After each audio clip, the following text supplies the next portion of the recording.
Hello, my friends. Welcome back to Garhdo Goes Geek.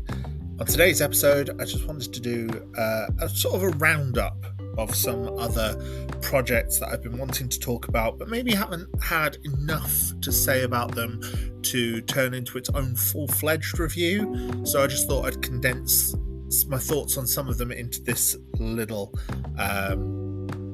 segment. So sort of similar to what I did with my best of 2022, where I did like 10 reviews at once. I don't think it's going to be as many, but obviously I'm going to keep adding to this with other ones as I'm going and as I'm watching things throughout the year. If it's one that I don't have enough to say about, I'll probably put it here rather than give it its own episode.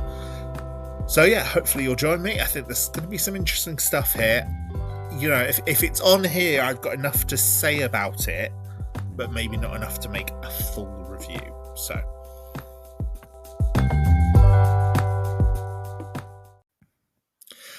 I just want to put a quick note up front. There is a lot of things that I am going to be talking about in this review, in these short little reviews that I have seen this year and I'm quite excited by. There's also some other stuff that I either, from the last 2 years, that I either haven't seen yet or am not reviewing here. And in a lot of cases, that is because I am planning to do a bigger, more focused content episode on the franchise or whatever it is about it coming up, right? And obviously, I said this last year as well. Last year there were things like the Star Wars series that I hadn't covered, things like Kenobi and Andor. Again, that's also true this year for Ahsoka and Mandalorian, because again, I have episodes coming up where I'm going to be discussing Star Wars under both Disney and Dave Filoni in like the two separate areas. But then there's other things, some of which I mentioned earlier on in the year when I did my 2022 review, where I spoke about how I hadn't seen things like House of the Dragon or Rings of Power. And it's like, yes, they're on my list. I will cover them in the future. Invincible, I know season 2 dropped this year. I still haven't seen season 1. I'm planning to review them both together. Monarch, the new Monsterverse series, Godzilla -1. I'm planning to review both of those along with the rest of the Monsterverse at some point in the future. Transformers Rise of the Beast, I intended to view, and I haven't seen it yet. Halo from last year, I still haven't got around to seeing. Continental, which is based in the John Wick franchise, the Sandman TV series, My Adventures with Superman, the new cartoon series, the Percy Jackson series, which has just started. You know, all of these things I'm going to be doing content episodes on later on. And then obviously the Marvel shows as well. Secret Invasion, the Marvels, I haven't spoken about yet. And it's because I'm going to do, and Loki as well, I'm going to be doing a more focused Marvel Phase 5 review episode. So yeah, if there's something that you were excited for me to cover that I don't mention here, chances are it is coming up. There's a lot of things on my list that I really want to watch, that I really want to get round to watching. And obviously, at the moment, with time being limited, I tend to focus on either the things I'm making a large planned episode for, or things that are jumping to the top of my list. So for a lot of the ones here, this is films. You know, films that I've seen throughout the year, or, well, most often, quite recently, in fact. Films that I've seen quite recently and wanted to get some thoughts on. Most of my other reviews, as you may have noticed, it's things like the Marvel movies, there's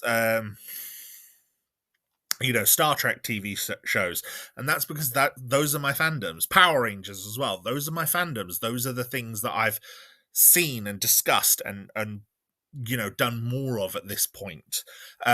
Video games is a bit different. I do want to do some more reviews on video games, but they tend to be a much bigger time sink. Cyberpunk was already something that I was playing, hence why I've been able to review that and review Phantom Liberty.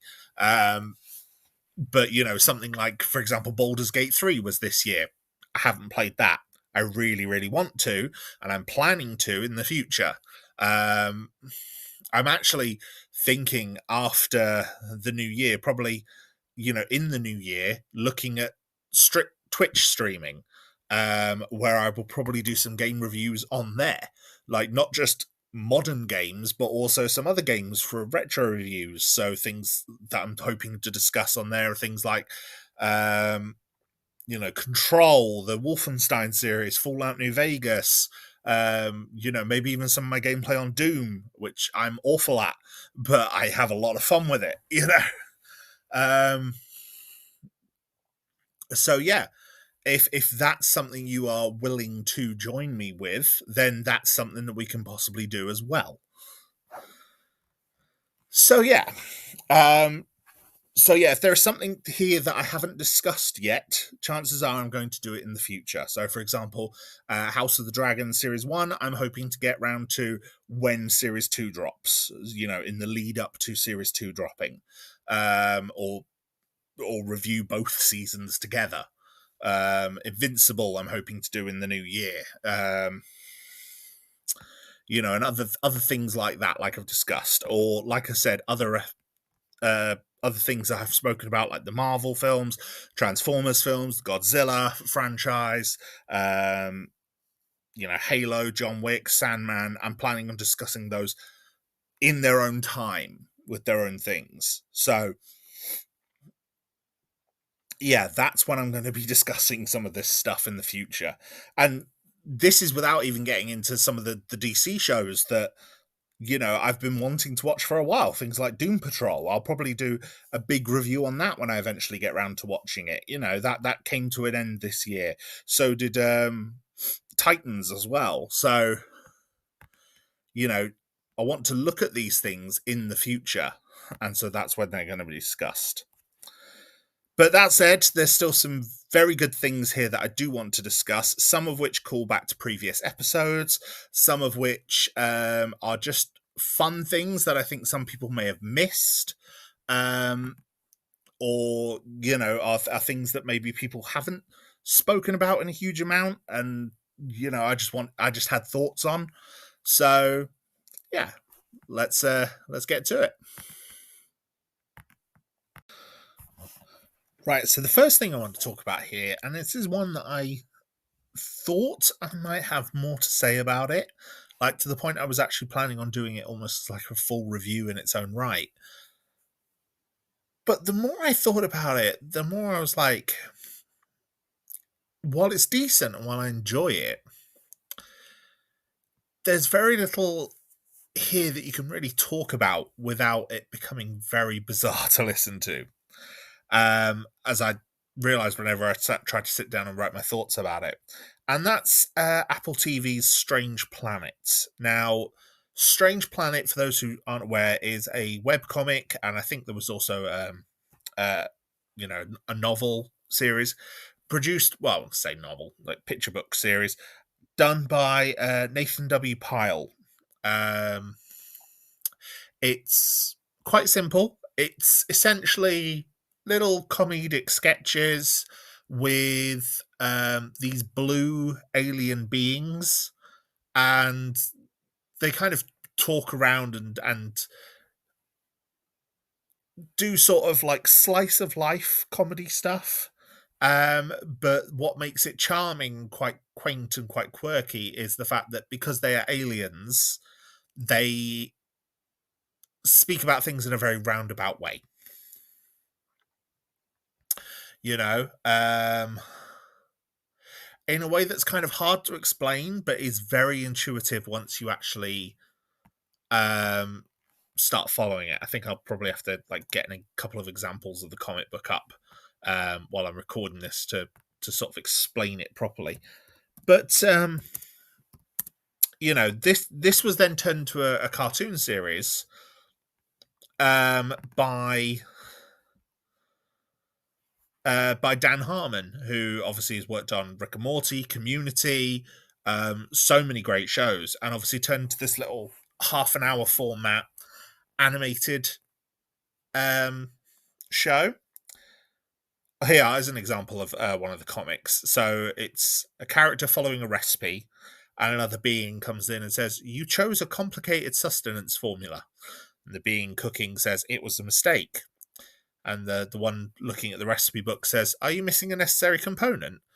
And the other one says, "Yes, sustained motivation." And the other one says, "Okay, so what phase are you in?" And then the being cooking says, "Regret." So it's literally, yeah, I don't have the motivation to cook anymore to follow this recipe. It's too complicated and I regret my choices. But it's just charming. And it's one of those things that they make me not necessarily laugh out loud, but they do make me smirk, and there's a really charming quality to them. So I like the comics, and I like enjoying, the idea behind them. And I think the idea is quite interesting. Like how would aliens see the world? And in a lot of cases, it's like they have the same things as us. They just call them very different things, and that could be quite comical on its own. But it means that I don't know. Maybe there isn't quite enough there for a comedy cartoon show.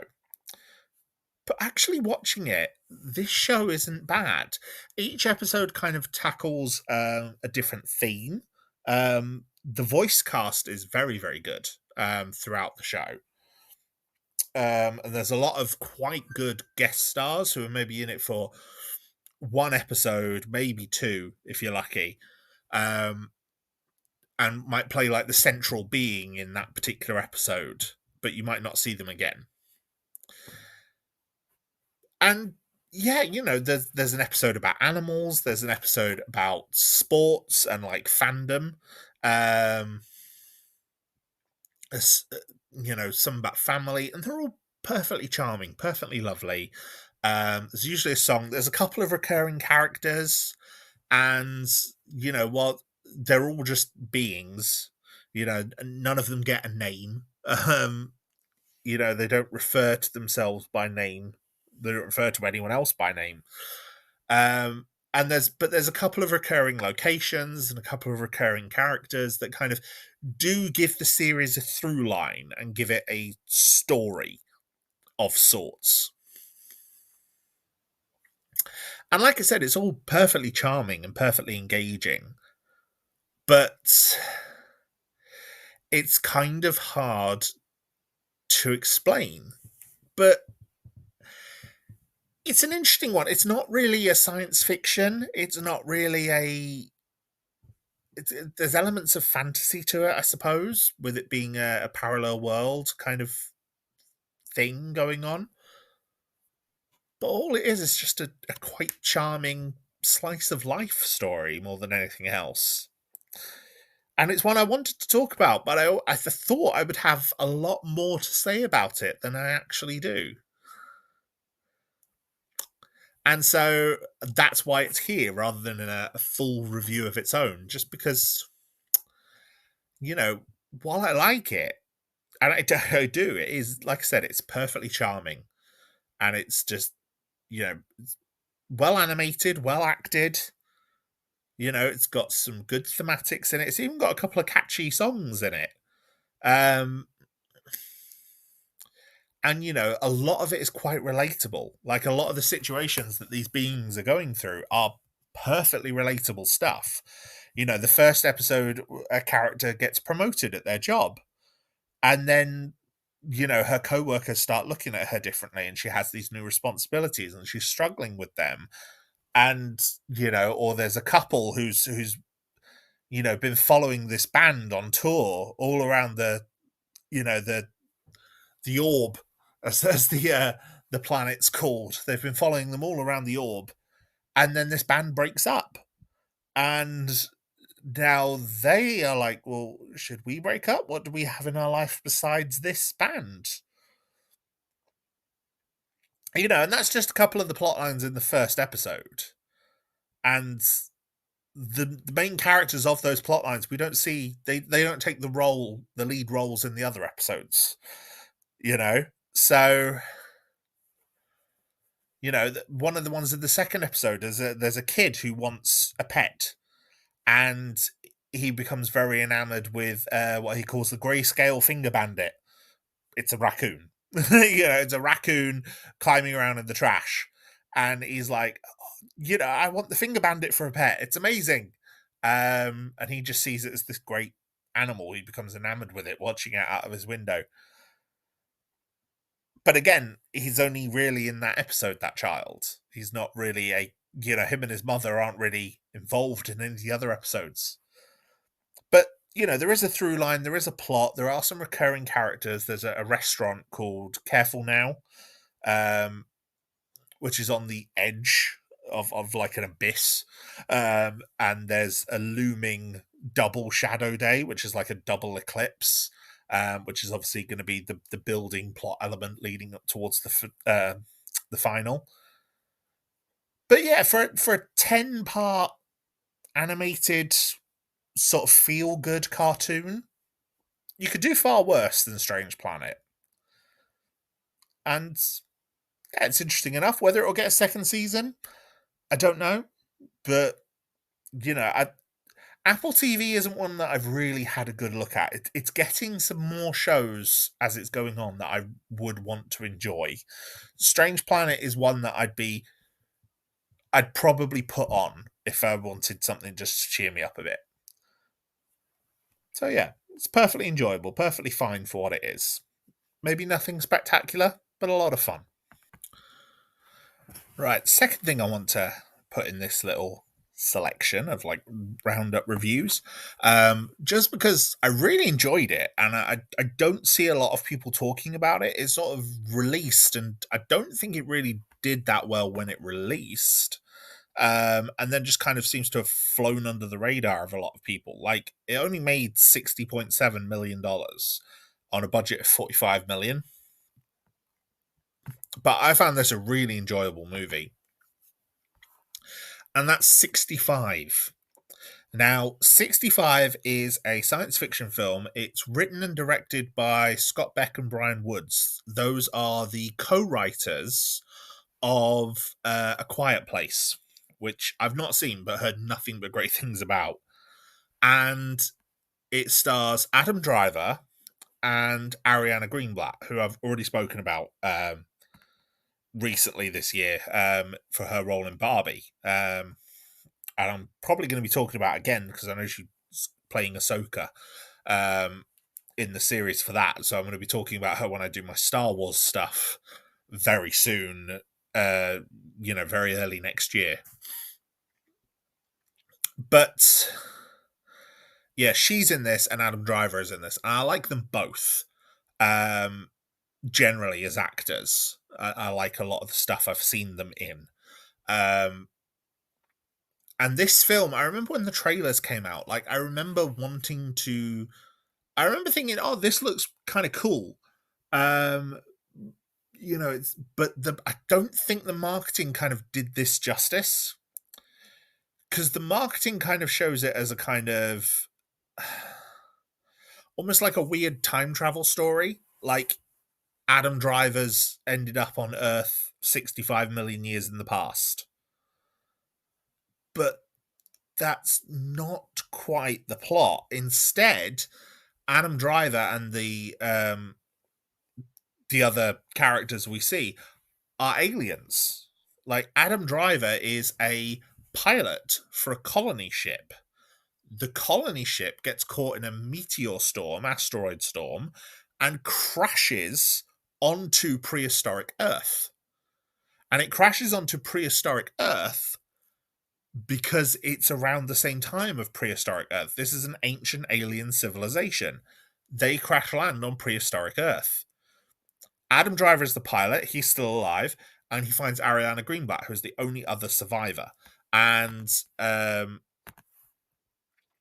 Mills is Adam Driver's name. Ariana Greenblatt's character is called Koa. Koa does not speak the same language as Adam Driver. So they've got this issue communicating as well, first of all. But, the plot is them trying... It's almost got a bit of an adventure to it. Like, they're trying to get back to um, the remains of like one half of the ship that's landed on a very distant place away from them. And they're trying to get there because the big asteroid is coming. Like the asteroid storm that hit them in space was the advance of the asteroid, the one that wipes out the dinosaurs. And so that's what they're trying to avoid. Like the movie itself is called 65, but when the title card comes up, it doesn't say 65, it says 65 million years ago, Earth had a visitor. Like that's the tagline of the movie, but that's technically the title. That's what the title of the film is. It's Earth had a visitor. And there are some very good dinosaur elements in this, like fictionalized dinosaurs. Like there's not much realistic looking dinosaur, and they are very scaly. There's not so much of the feathers that you would expect from like actual dinosaurs. There's more of the large scales that you might expect from something like, if you're the sort of person who's watched a lot of Jurassic Park, for example. But it's quite fun. It's quite fun. There's some interesting stuff going on. There's some really good character stuff between Koa and Mills. Some very, very nice stuff between them. There's a couple of really tense moments where they're being chased by the dinosaurs. A couple of the creatures that attack them are quite creepy looking. And then there's other bits as well. Like there's these video messages that Mills has from his daughter, and his daughter was ill. This is the whole reason why he took the job. His daughter is called Naveen, and she's played by Chloe Coleman. Now, Chloe Coleman was the daughter in Dungeons and Dragons, which I reviewed earlier in this year as well. And was it earlier this year? Last year? Whenever I reviewed Dungeons and Dragons. That was a good film. That was a really good film. I really enjoyed that. It was this year, wasn't it? Yeah, earlier this year. I really enjoyed that. She was quite good in it. She's quite good in this as well. Even though you don't really see her in live action or interacting with other characters, you see her mainly through video messages. But she's good. She holds her own. So yeah, that's two very good child actors in this one. Well, not children really either, just young actors. Both quite good. And yeah, this came out earlier in the year, kind of flew under the radar. It's got a lot of mixed reviews, but I quite enjoyed it. There's a lot of, there's some decent action in it. The graphics are quite good. The character stuff is decent. It's played capably by two very good actors. Yeah, I'm not quite sure what I was expecting going in off the trailers, but I had a really good time with it. So yeah, I think, and you can predict in some elements where the plot is going to go. Like, that the asteroid is going to hit once you find out about the asteroid, because it's the asteroid that wipes out the dinosaurs.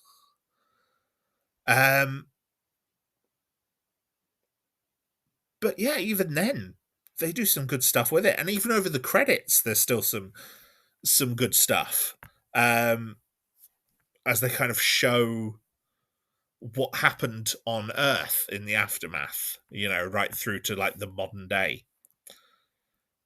But yeah, it's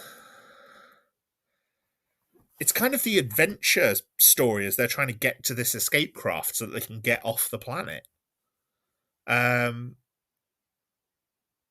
But yeah, a lot of fun. Some good stuff. And, getting to see Adam Driver do some quite realistic action stuff compared to his work in Star Wars. Getting to see him all kind of grimed up and grubby and with a gun, because the dude was a Marine, so he could do that. And,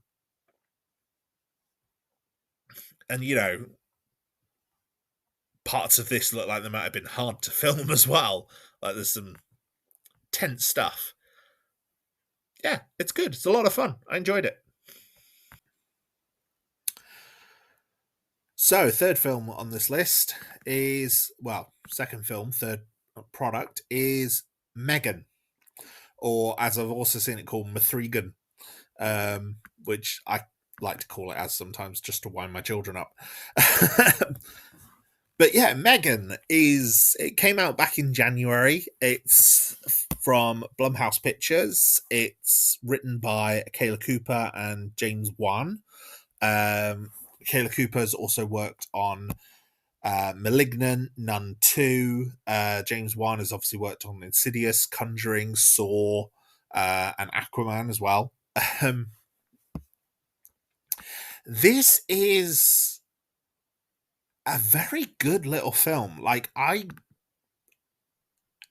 knew I was going to like this one.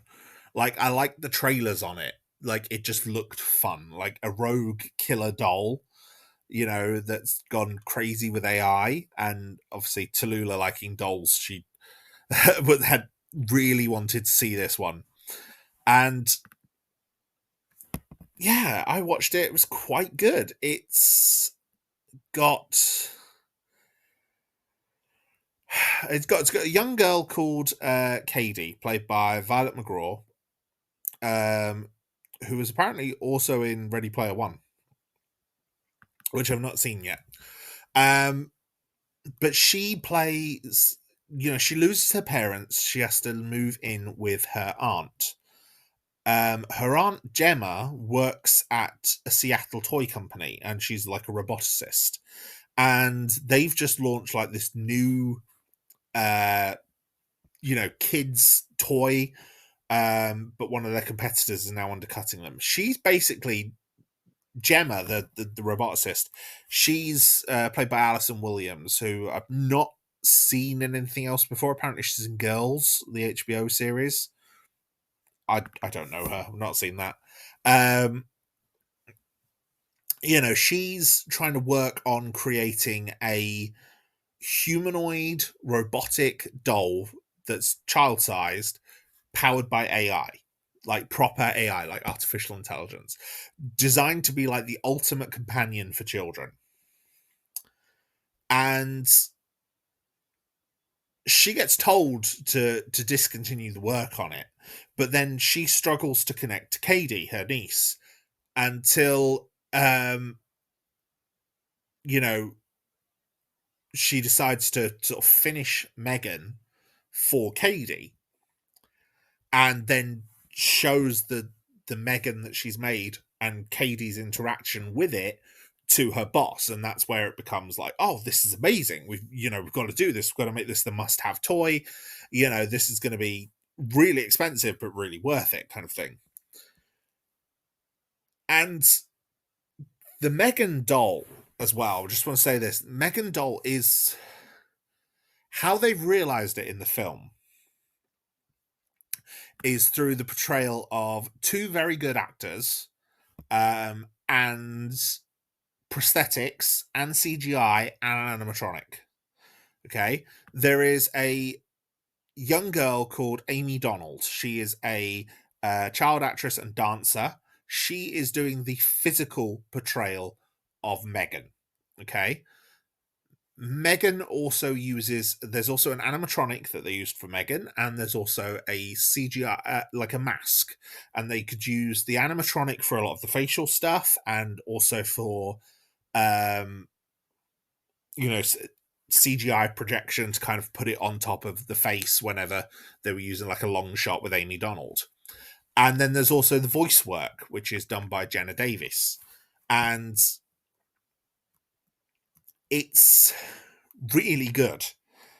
Like, Megan feels believable, but at the same time, there's always that element of real uncanny valley about her, which is kind of unsettling and does work for a horror movie. Like, that's what they're going for. Um,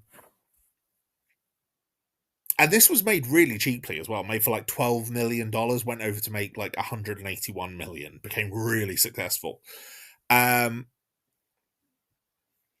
But yeah, I want to especially praise Amy Donald because so much of the physicality of Megan in this comes from her. And there's like interviews with the director where he's talking about like,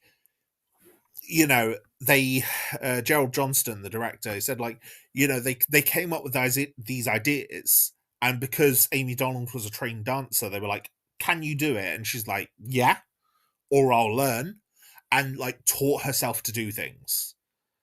And some of the feats that she pulls off as Megan are just ridiculously impressive.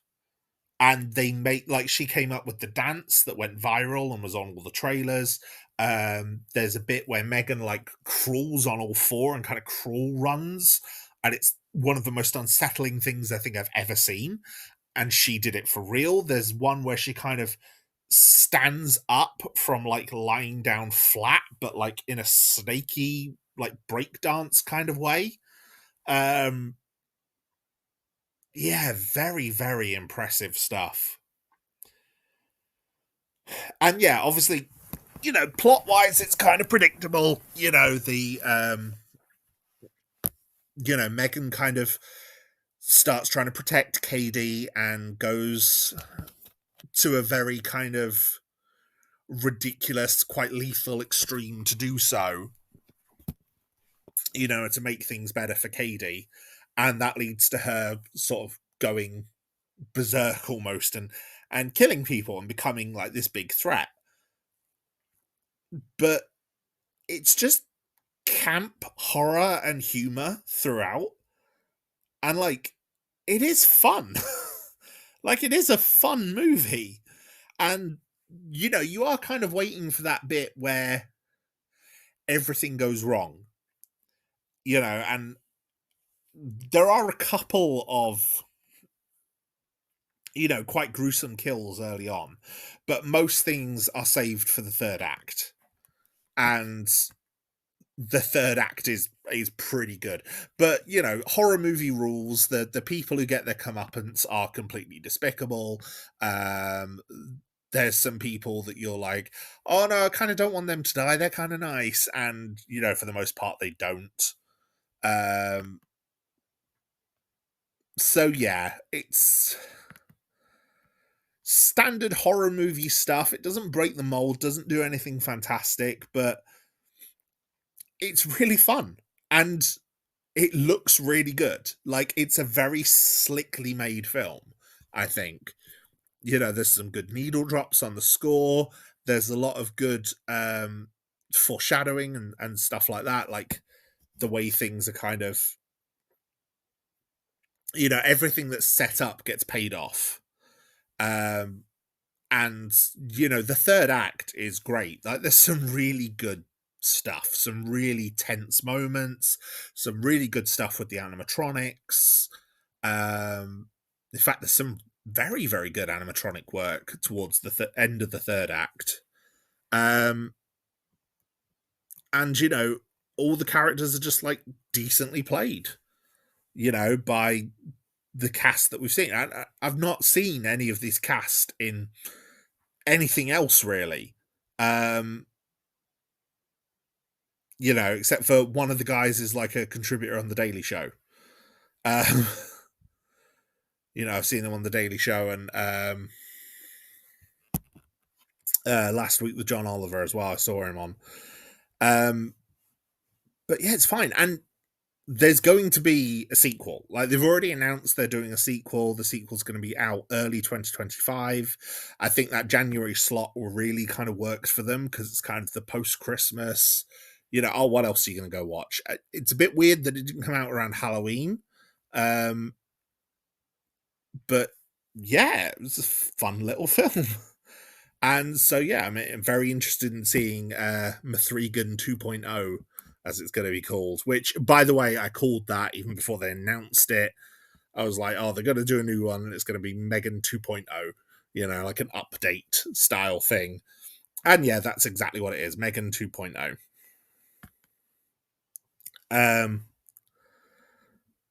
And from the looks of it, they're bringing back Akela Cooper to write the script. They're bringing back Williams and McGraw to reprise their roles as Gemma and Cady. And apparently Gerald Johnston is talking about coming back to return as the director. So, it's going to be one of those. If you like this, there's going to be more of it. And I think, it's nothing brilliant.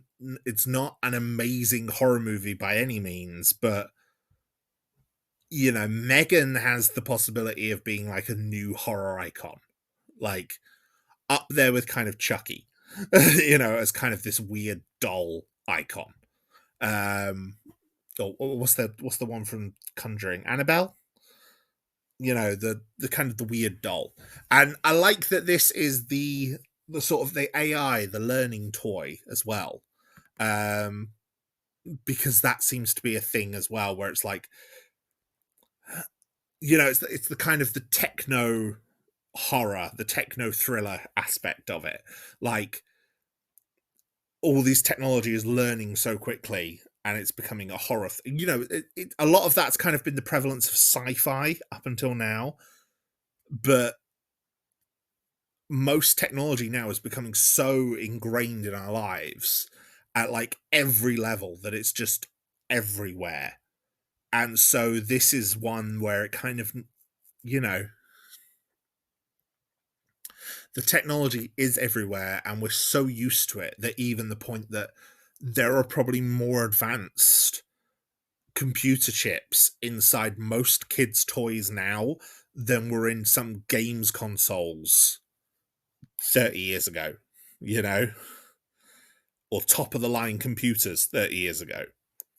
And they're now in toys. So in terms of that, Megan probably isn't too much of a reach into, like, I used to work in retail in a toy store. I saw how advanced some of these things were getting, and it is getting crazy just how cheap and how affordable some of this stuff is, that they're able to put these really advanced computer chips now into toys.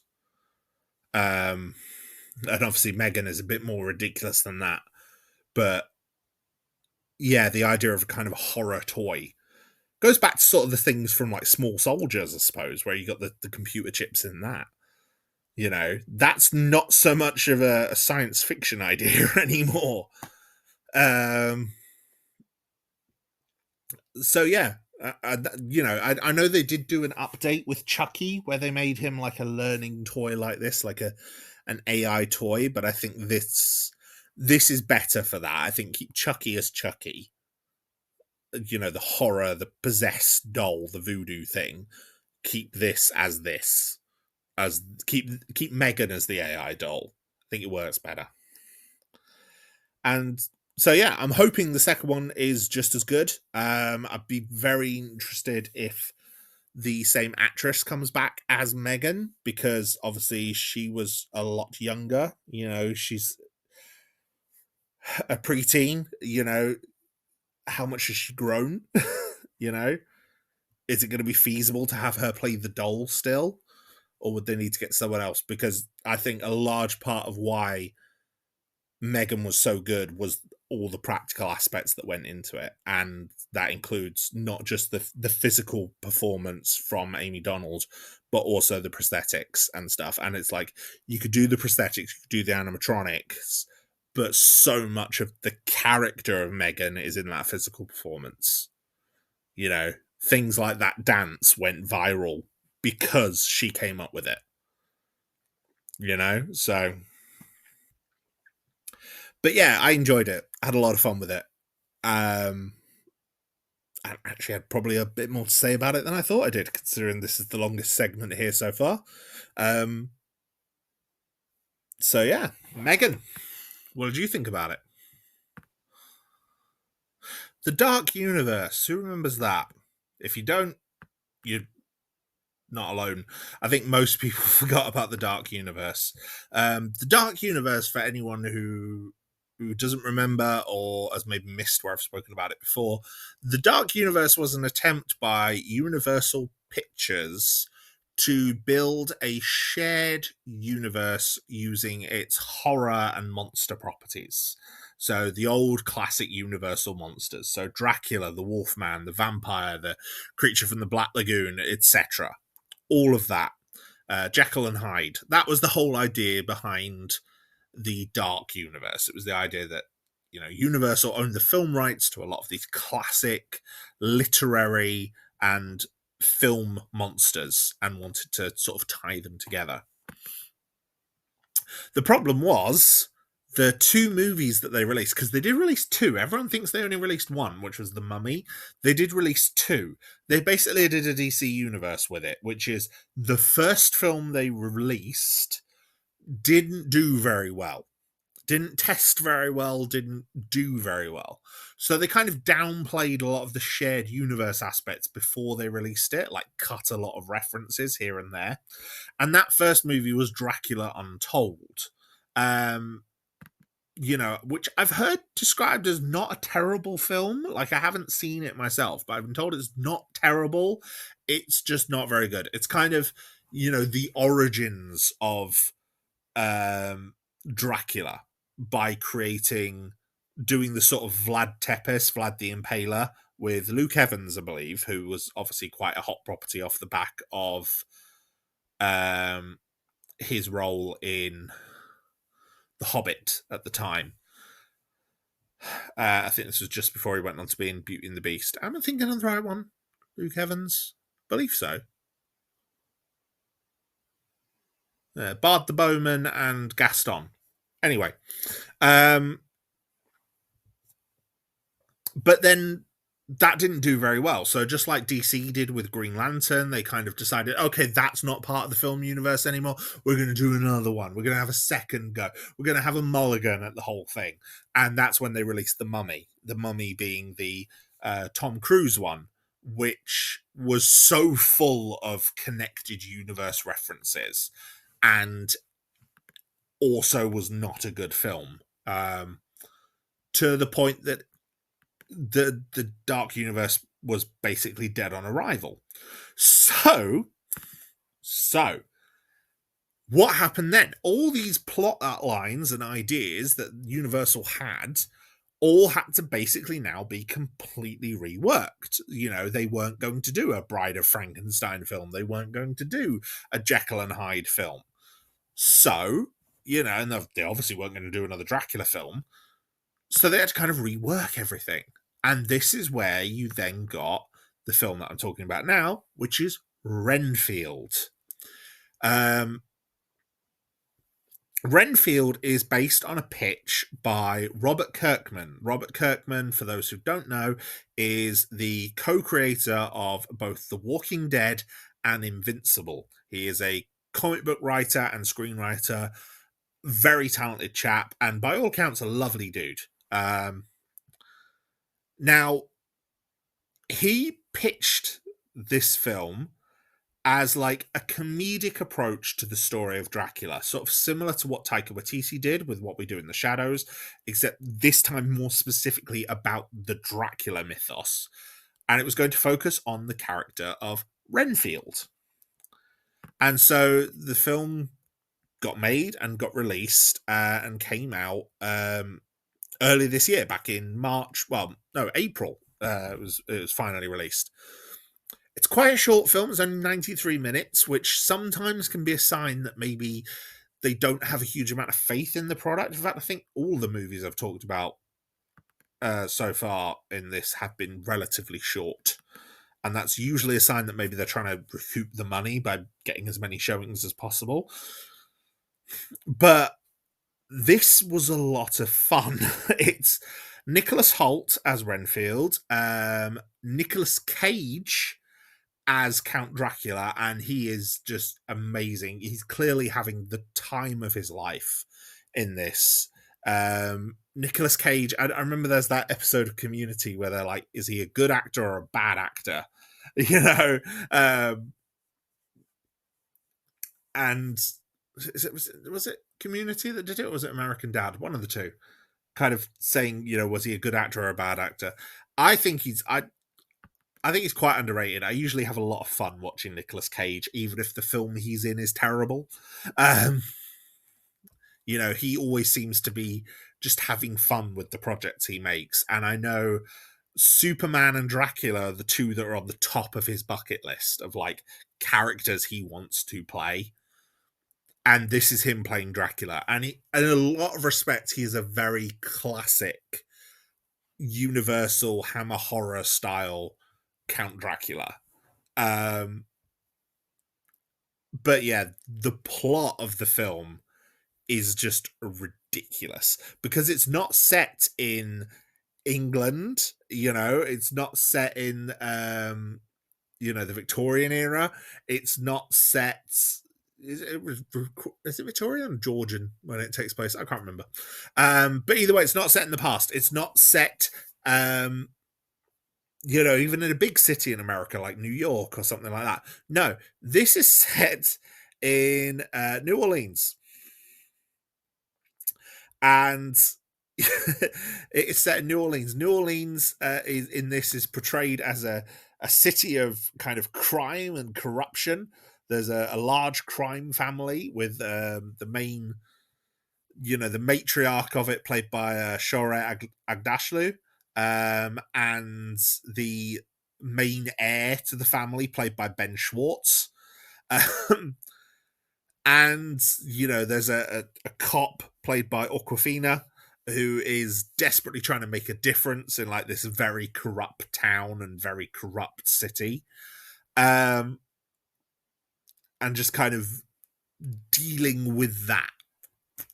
And into the middle of all this is Renfield. Renfield in this, the approach they've decided to take with this, I love, which is that Renfield is a codependent person. So he's basically a victim of abuse at Dracula's hands, because he's in this abusive, very toxic relationship that he can't break away from. And so he's in like a self-help group for this, which he originally joined to try and find victims for Dracula, but instead finds victims of the people that are causing the people in this group harm. The partners that they have that they're trying to escape from. And so as a result of that, he ends up getting involved in some mob violence, ends up with the mob after him. And it's revealed that Renfield has powers, like he's able to eat bugs and he gets like elements of Dracula's powers, which leads to some of the most ridiculous and overblown gore fest explosion, like pure splatter kills and craziness that I think I've seen in any movie for a long time. Like probably since I watched the Evil Dead series last year, in terms of just how ridiculous and over the top some of this is. It's so much fun and isn't really ridiculous at all. Sorry, realistic. Isn't really realistic at all. It's very ridiculous. And that to me is what really works with splatter films. Like I like splatter films that are bizarre and just so over the top. And that's what this is. And I had a lot of fun with this. So much fun. And yeah, I really like the approach they've taken with it of just like Renfield being this really downtrodden character desperately trying to get out of this terrible situation he's in, this abusive situation that he's in under Dracula. And it's like there are elements of like the classic Dracula mythos in this. Like there's a flashback scene where we're seeing like a vampire hunter and church people like coming after Dracula, but a lot of this is kind of a crime film with Dracula in it. But I also don't hate it for that, because so much of this is anchored around the character of Renfield, and he's really good. Like Nicholas Hoult is a great actor. I like him in a lot of the things I've seen him in. And I like him playing this type of role. Like this was very similar to the role he played in Warm Bodies, where he's kind of, you know, he's narrating the movie, he's the lead of the movie, um, but also he's not the most expressive or anything like that because of the character he's playing, but it's kind of still got a very good charm to it. So yeah, it's there's there's just some good moments in it. Aquafina's in it. She's quite funny. I think she's someone that a lot of people have kind of a divisive opinion on. I've only seen her in this and Shang-Chi, and I really liked her in both of them. Like, she does the comic relief stuff very, very well. Like, she's the comic relief character in Shang-Chi, but everything that she does in a comic relief element in that actually works. Like, she's the only character responsible for the comic relief in that. In this, there's a lot more comedy coming from the other stuff, but it's her comedy in the film comes from her lines reacting to that. Like, she's very much the everyman who kind of gets shown this ridiculous world that Renfield and Dracula are a part of, while also trying to deal with, you know, police corruption and the mob. And yeah, it's just fun. You know, yeah, Aquafina, Ben Schwartz as well. Again, very funny. Like him in quite a lot of things.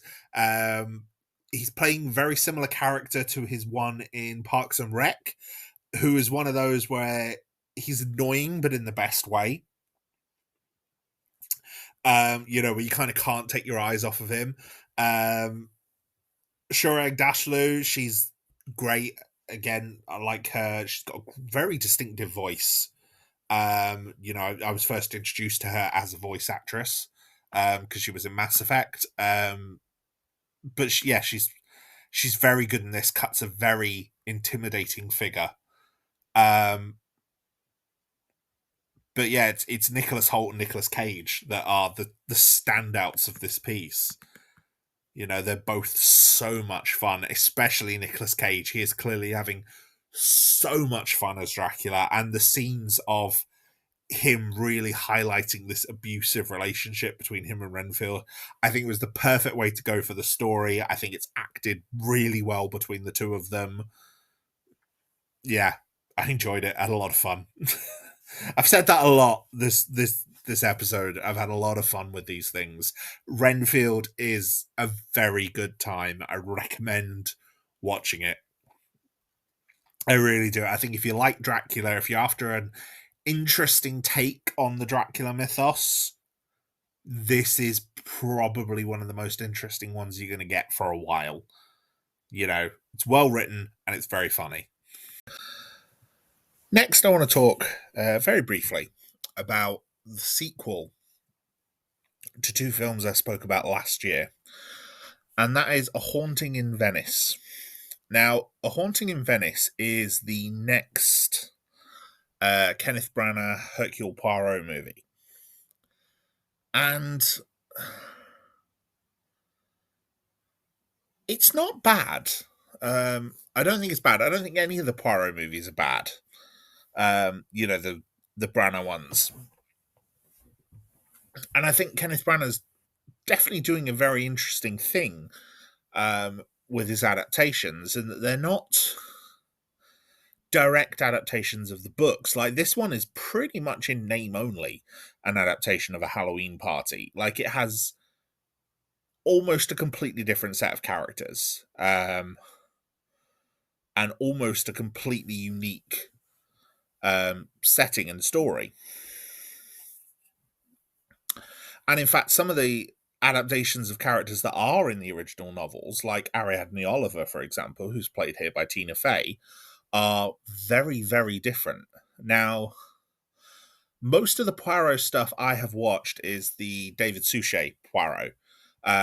So I'm much more familiar with the character of Captain Hastings, who was Poirot's sort of partner in a lot of the stories. Simply because the books that were being adapted at the time that I watched those Poirot films were the ones that featured Captain Hastings. Ariadne Oliver appears much later on in the books, and she's essentially Agatha Christie's self-insert character. She's that shares a lot of similarities with Christie herself. You know, she's investigative because she knows quite a lot about murder. She writes a murder series. She's an authoress who writes a series about someone who solves murders, a detective, and a detective that she actively hates, but can't stop writing because he's popular, which was exactly what Christie felt about Poirot at the time. Now, this movie, these Poirot films are quite good in a lot of ways because the first two were adaptations of two of the biggest and most well-known Agatha Christie Poirot stories, which were Murder on the Orient Express and Death on the Nile. Those are the stories that inspired the genre of, crime and detective fiction. So Kenneth Branagh, when adapting them, had to, do things to adapt them, to make them different, to surprise the audience who might already be familiar with those stories. Because let's be honest, a lot of people are familiar with those stories. And make it interesting and engaging. And that's been done in a lot of ways. Such as giving Poirot a backstory, giving him a character arc of his own, giving him his own quirks and personality, altering some of the characters, changing their backstories, their dynamics, shifting them around, for the suspects in the story. Halloween Party, however, is one of the lesser known Christie stories.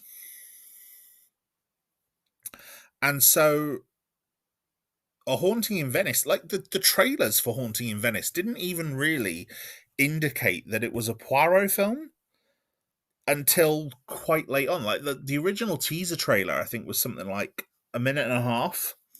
Poirot only appears in the final few seconds of the trailer. And for the rest of that, it's essentially a horror story. Like, it looks like a horror film. Starring Tina Fey and Michelle Yeoh. And I think it works for that. I think there are elements here where I'm like, okay, yes, they're going for a horror element, but obviously it's a Poirot mystery. There are more natural conclusions to the story, more expected conclusions. Things are a bit more straightforward and a bit more down to earth than some of the more mysterious and spooky elements would suggest. And in fact, it's the skepticism of Poirot that helps sort of unravel that. But even then, there is some very good horror elements at play here.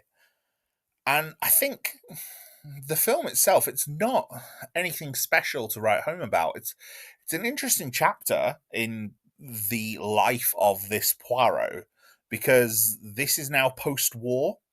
So the original two films were set between the two wars.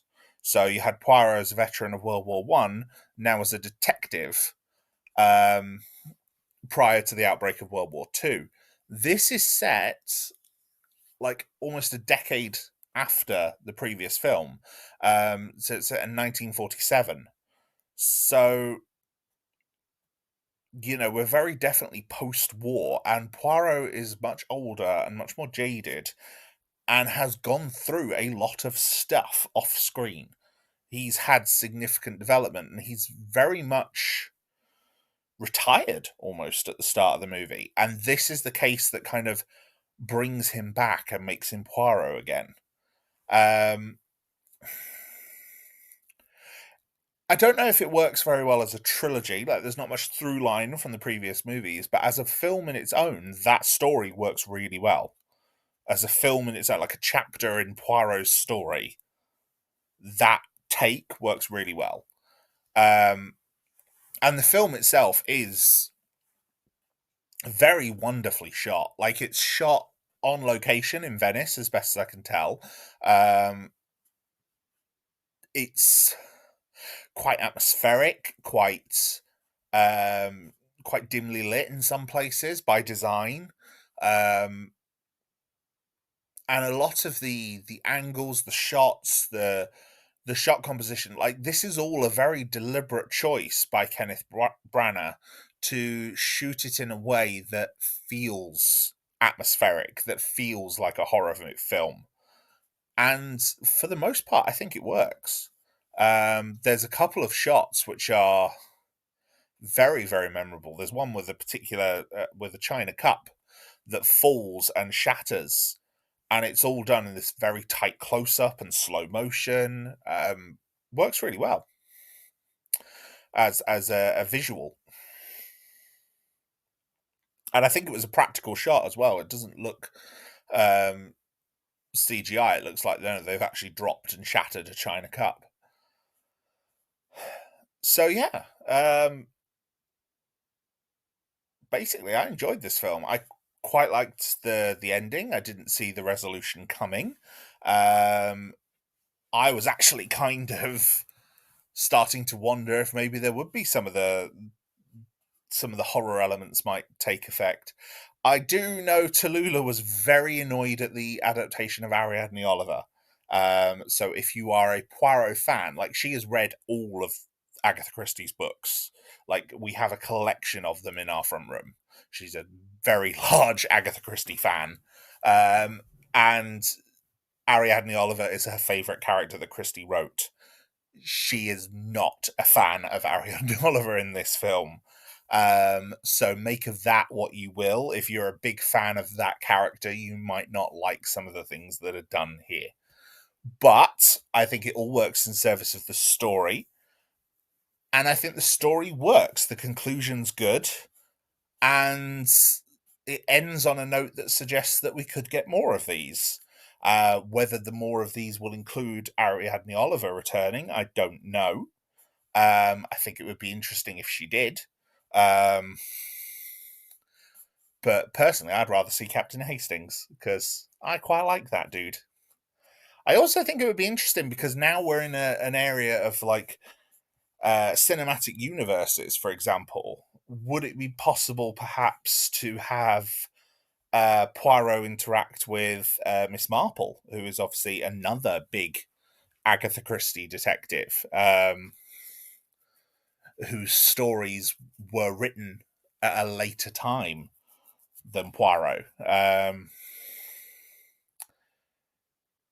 It reminds me of, there was a BBC series that did something very similar with a load of Dickens characters and kind of had them all sharing the same area of London. I think it was just called Dickensian. And you had, like, the characters from Bleak House and Scrooge from A Christmas Carol, and the characters from Oliver Twist, and etc., all in London at the same time. When you start listing books and then your mind goes completely blank on a list of works of the most famous author in British history. Yeah, I'll stick with that. I was debating it because I was like, Shakespeare, and I'm like, Shakespeare was technically a playwright, not an author, but yeah. So yeah, one of the most lauded authors in classical British history. And it's like, I stuck at 3 books. There's way more. Great Expectations, was that one of his? David Copperfield, that was. There you go. So yeah, maybe. I don't know if Branagh would be the one that would make that film, but I think there's a potential there for a spin-off or an exploration of the character of Marple, perhaps in a Poirot series, especially as these seem to keep shuffling them around. It might be interesting, considering how much of this is almost an original adaptation, if, how much of this is almost an original story, sorry, rather than an adaptation. if perhaps we get a completely original story like that. So we'll see. I'm intrigued, and I think this is a series that has legs. Like, yeah, I could quite happily watch Kenneth Branagh play Poirot for as long as he wants. I think he's quite charismatic in the role. I think he's got the characterization of Poirot and what he wants to do with the character down perfectly. So, yeah, let him do it. So, my new job, which started early this month, involves me working from home. And as a result, me and Tallulah get to spend lunch together, which is lovely. And so it means we've been able to like sit and watch shows. And in the time that I was looking for the new job, we watched a lot of American Dad, and that was one that we quite liked because it's very silly, very bizarre. But there's a bit of a sci-fi element to it. There's a lot of nonsense going on, and I generally think of the adult themed cartoon shows that there are, things like American Dad, Simpsons, Family Guy, etc. I generally think American Dad is the better one. South Park as well. South Park's very good, but some parts of it are just still ridiculously edgy, I think, for no real need. And obviously this is while we were waiting for the new series of Rick and Morty to drop. So, we thought, oh, we'll watch American Dad and we'll catch up on that. We caught up with all the American Dad episodes, and then we were like, well, what else should we watch? And there was a show that I remembered that I'd seen one episode of and quite enjoyed. And it was a show that Netflix was running and had released not even a full season, I don't think. Or if it is, it's a season in 2 parts, like a part of 10 episodes and a part of 8 episodes. And earlier this year, they announced that they were cancelling it. And that show was Inside Job. So Inside Job, if you haven't seen it, is very, very, very bizarre, but is a lot of fun. So Inside Job was created by one of the screenwriters who worked on Gravity Falls, and Shion Takeuchi, or Takeuchi, sorry, probably butchering that name. But Shion Takeuchi, she worked on, she's an animator, screenwriter, etc. She worked on Gravity Falls and Disenchantment as well, which is also on Netflix. Gravity Falls, obviously, she worked on under Alex Hirsch. Gravity Falls, we watched last year. Really enjoyed Gravity Falls. I'm planning on doing a more deep dive on that at some point in the future, probably as part of a larger discussion around animation in general. But yes, suffice to say, Gravity Falls is a very good show. I enjoyed that a hell of a lot, especially as a Twin Peaks fan. I could really see the references in that. But yes, Inside Job is Shion Takeuchi's baby, basically. And I think Alex Hirsch has kind of helped them to get it made because they're also a producer on it. But the show itself is quite good. The show itself is basically takes every conspiracy theory, every ridiculous conspiracy theory that exists, and puts it in a world where that conspiracy theory is either proven to be true or deliberately created by a government department to obfuscate from the actual real conspiracies. And that to me is such a great concept because it allows you to do so much. It's like, oh, there's not a flat earth, but there is a hollow earth. There's not there's not aliens running the government, but there are lizard people running the government. It's It's so good and mainly focuses on a group of characters at one of the deep states, um, big controlling organizations, which is called Cognito Inc. And Cognito Inc. work at the behest of a shadowy group of figures called the Robes, who are basically trying to control the world. Like everything Cognito Inc. does, and obviously their competitors as well. So the Reptilians, the Atlanteans, the Illuminati, who are revealed in this as well. And the other organizations that are all part of this, you know, controlling underground network that like control the world, the new world order type thing. Cognito Inc. is the deep state version. This is the government controlled one, but it's also like a private military company at the same time. Um, yeah, and it focuses on the characters there. It's ridiculous and so much fun. Like I really enjoyed it. Um, it originally came out at the end of 2021. It was the first season, the first 10 episodes. That's when they dropped. The second set of episodes dropped in November 2022, and it was cancelled in January this year. So it ended on a cliffhanger as a result of that. Yeah, and I think it's a shame because I like what it had going for it. Like I said, it's a shadow government organization. Conspiracy theories are real, but not all of them. But the ones that aren't real are also like, you know, being controlled by the shadow government. Um, there's the Illuminati, the Atlanteans, the Reptoids, the Catholic Church, Juggalos as well, and Cognito Inc. They're the six organizations that control the world. And we focus on a main team inside Cognito Inc. And the main team that we have is Reagan Ridley, who is a absolutely brilliant robotics engineer and scientist, absolute genius, but very, very socially awkward. And Reagan actually believes that society can be improved. Like her whole thing is she wants to become the boss so that she can make things better. She literally wants to make the world a better place. Um, and so she's quite good. She's a very good lead.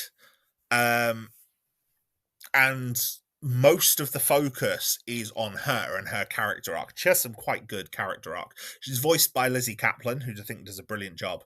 Her father is played by Christian Slater, and he's Rand Ridley. Rand has split from Reagan's mother.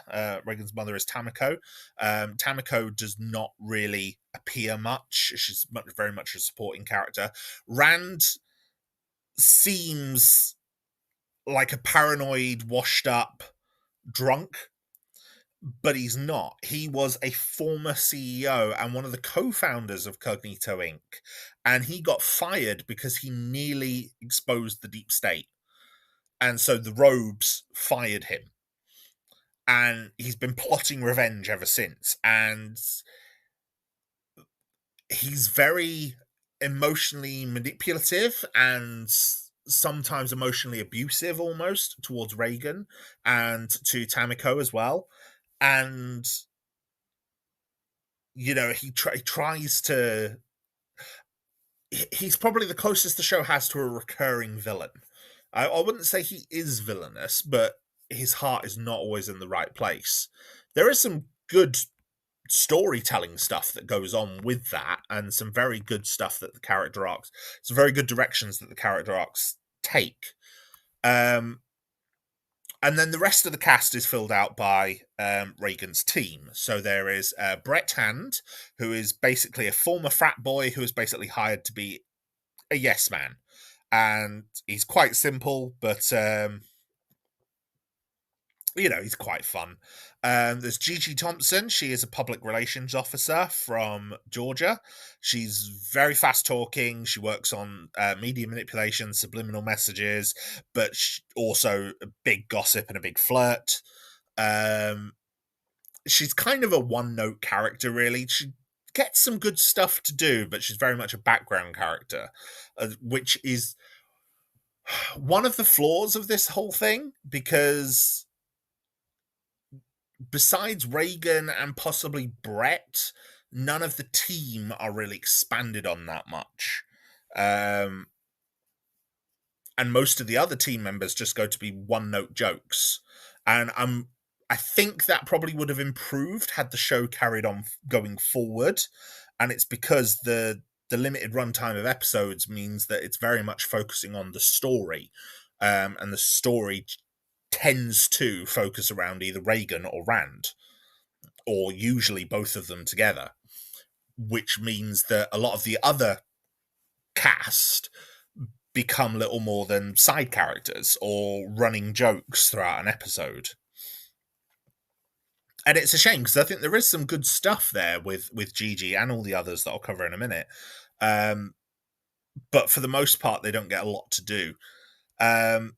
The other main members, there's Glenn Dolphman, who is a military officer, military advisor, and he was part of a failed super soldier experiment that transformed him into a human dolphin hybrid.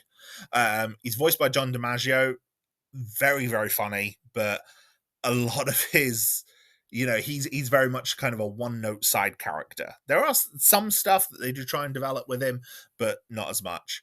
There's Dr. Andre Lee, who is a Korean-American biochemist who is basically a massive stoner. Like, dabbles in all these really unusual narcotics that he creates. Like, his job is to create weird sort of mind control drugs. He's addicted to most of them because he tests them on himself, essentially.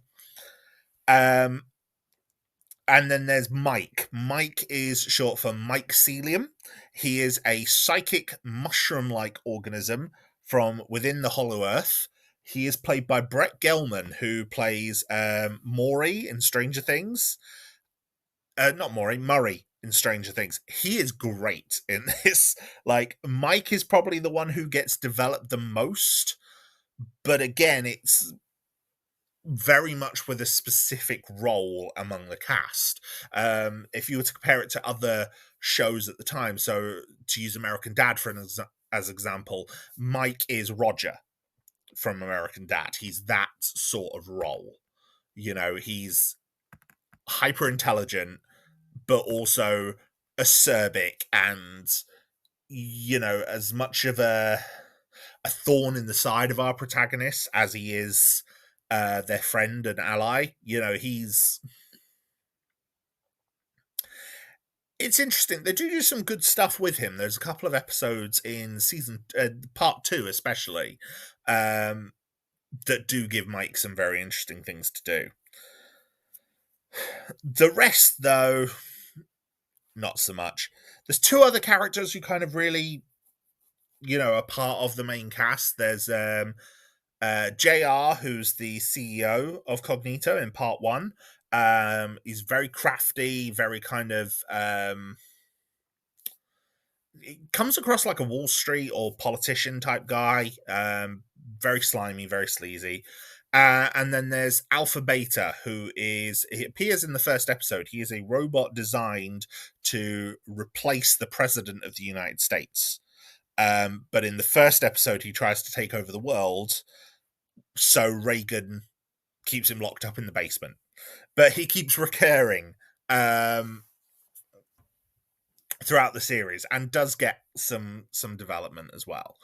So it's not too bad. There's other characters who work there as well, and then there's Adam Scott from Parks and Rec appears as a character in part 2 called Ron Statler, who's a member of the Illuminati. He becomes a recurring character in part 2, but I don't really want to spoil who he is or what his role is and everything for anyone who hasn't seen it, because it is quite he's quite focused in the plot. He's quite central to the plot of part two. Um, the show itself isn't bad. The episodes aren't too bad. Um, they've all got quite an interesting idea behind them, at least. Usually exposing some big conspiracy theory. Um, so yeah, that's quite interesting. Like, for example, there's one where there's a wedding that gets hijacked by flat earthers, but of course the flat earth turns out to be a fake conspiracy theory, so then they have to deal with that. There's one that deals with the hollow earth. There's one that deals with mind erasure, a city on the moon, that sort of thing. So yeah, there's some interesting ideas.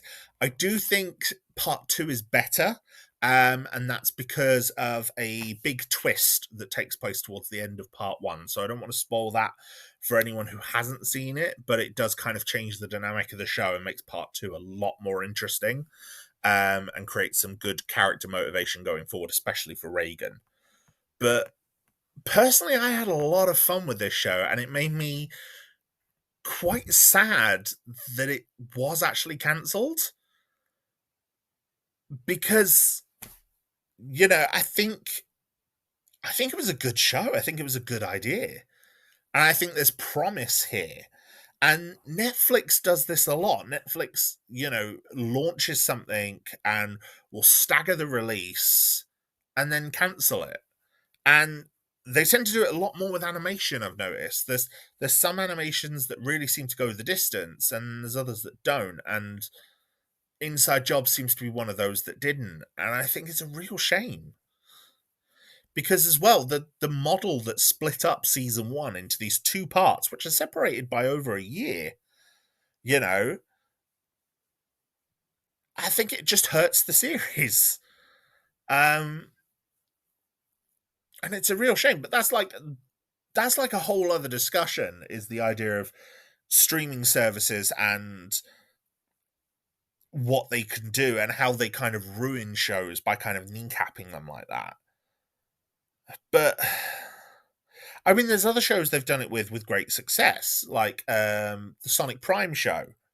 The Sonic Prime show is one season that's been released in three parts, but that one's also Sonic. It's an all ages show. It's guaranteed an audience, especially off the back of the movie.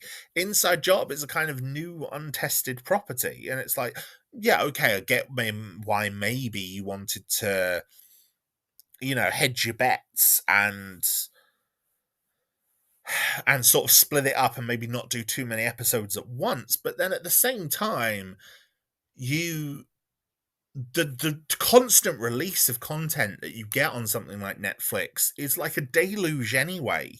So stuff only really has like a week at the top at most before it kind of disappears. And it's like, if you release Inside Job, but then like, within a couple of weeks, you've got the new season of Big Mouth, for example, or, the debut of the new series of Archer or the new series of Rick and Morty, then of course a brand new show is going to be overshadowed by that. And, maybe that's an instance where Netflix can maybe take something from like the Disney Plus or Paramount Plus model, where it's a case of, okay, we'll drop you a new episode every week, and drop you a couple of episodes at once, get you hooked, and then we'll drop a new episode every week. Because the thing like that is that keeps people talking, that keeps people engaged. And I think that's a discussion for another time, like what is the best way of streaming shows doing things like this. But I think the way that Netflix has chosen to handle the release schedule here for Inside Job has just hurt the show. And, I'll admit I'm part of the problem because I've only just got around to watching it, but it also sucks because shows like this don't get that cult status anymore. If I go back and watch Inside Job, another 2, 3, 4, 5 times myself, and encourage, and a load of other people do that as well, it's not the same as like how Family Guy came back from DVD sales or Futurama came back from DVD sales. It's not the same thing. And I think that hurts it as well because it's like you can't get a show generating a cult fan base and a loyal fan base that then wants to see more of it, that then makes the company take a chance. You know, this was a decent show with some clever writing, written by, done by talented people with a talented cast. And it's got 18 episodes, which is admittedly more than some other shows get. But, you know, probably not even 8 hours of content altogether. And it's just done. It's gone. It's a shame. So, how about a Christmas film? Last Christmas, saw the release of Violent Night. Now, Violent Night stars David Harbour and John Leguizamo, who I think is a lot of fun in this, by the way. I quite like John Leguizamo in a lot of things, and I think he's very funny here. But yeah, it drew some attention because it was produced. One of its producers, I should say, is David Leitch, who obviously worked on the first John Wick and Atomic Blonde. The movie itself, though, is actually written by Pat Casey and Josh Miller. So Pat Casey worked on the Sonic the Hedgehog feature films. Josh Miller did as well. The two of them worked together as partners. And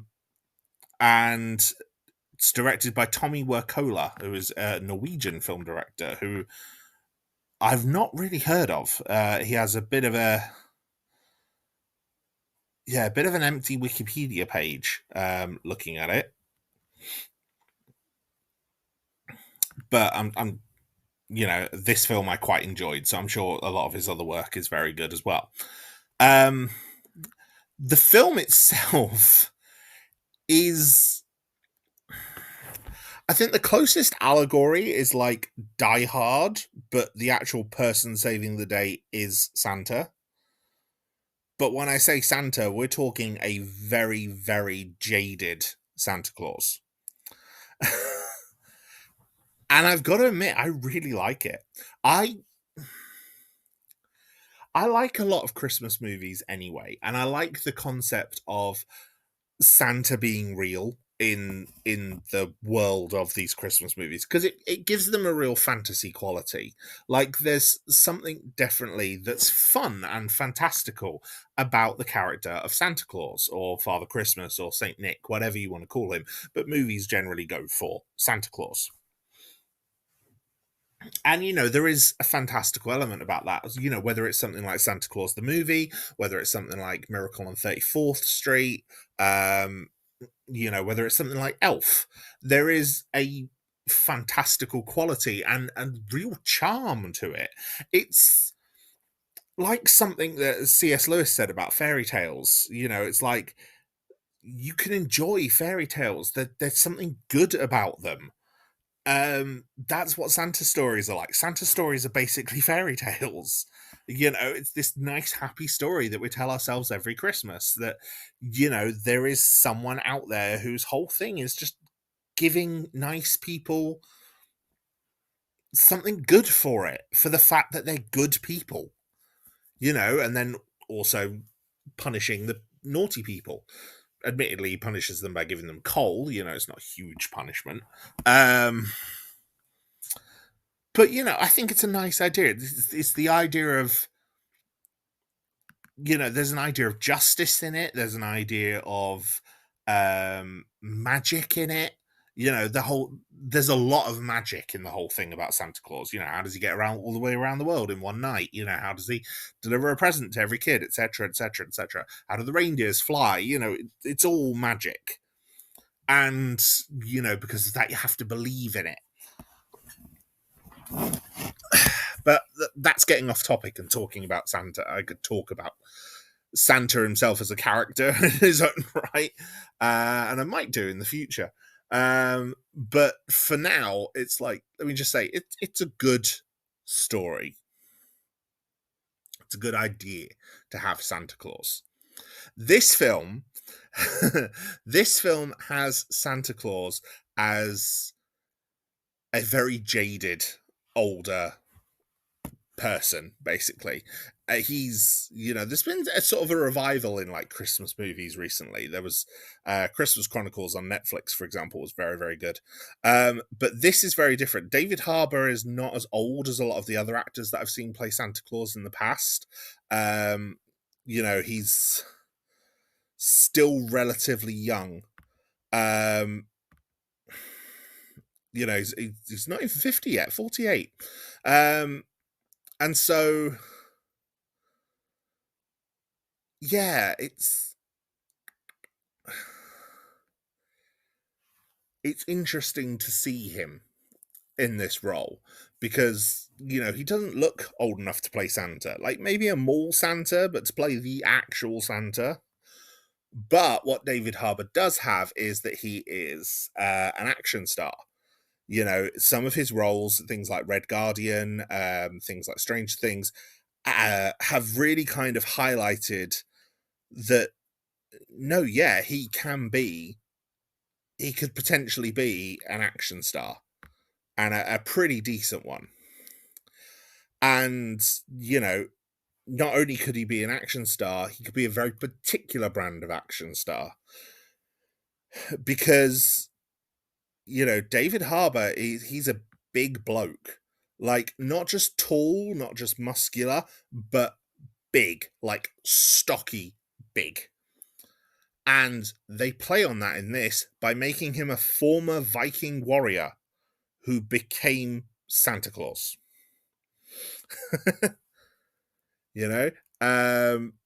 Which I think is a great idea. Now, basically, the plot of the movie, there's this estranged family, one of whom is the heir of this quite illustrious family. And they've retired to their family's compound for Christmas. So there's the son, Jason, who's played by the same actor who played Translucent in The Boys, his wife, Linda, and their daughter, Trudy. And they're going to their mother's, Gertrude's.